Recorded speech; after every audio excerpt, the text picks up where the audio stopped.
ఆత్మ కన్నాడా, మనసు కన్నాడా? వారి శరీరమునకు ఆరోగ్యమునిచ్చును అన్నాడు. దేవుని మాటలు మనకు తెలియకుండానే మన శరీరంలో స్వస్థత కలిగిస్తాయి.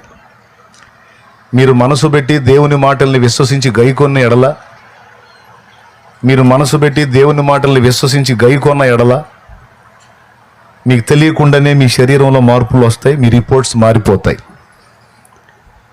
ఇది వాస్తవం, బైబిల్ చెప్పిన సత్యం. అతడు పొందిన దెబ్బల చేత మనకు స్వస్థత కలుగుచున్నదని యెషయా 53 అంటే, పేతురు రాసిన పత్రికలో పేతురు అంటాడు, ఆయన పొందిన దెబ్బల చేత మీరు స్వస్థత నొందితిరి అని. యేసుక్రీస్తు పొందినటువంటి శిలువ శ్రమ మనకు స్వస్థత కలగటానికి కూడా కారణమైంది. ఆత్మకే కాదు, మన దేహానికి కూడా స్వస్థత కారణమవుతుంది. కాబట్టి దేవుని మాటలు వినటం ద్వారా మన సర్వ శరీరమునకు ఆరోగ్యము, జీవం.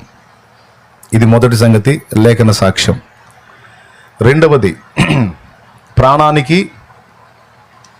విశ్రాంతి అన్నాను, మనసుకి శాంతి. మనస్సు అనేది ప్రాణంలో ఉంటుంది. అర్థమైందా?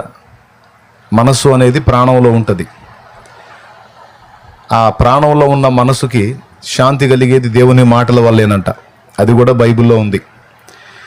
అది మత్తయి సువార్త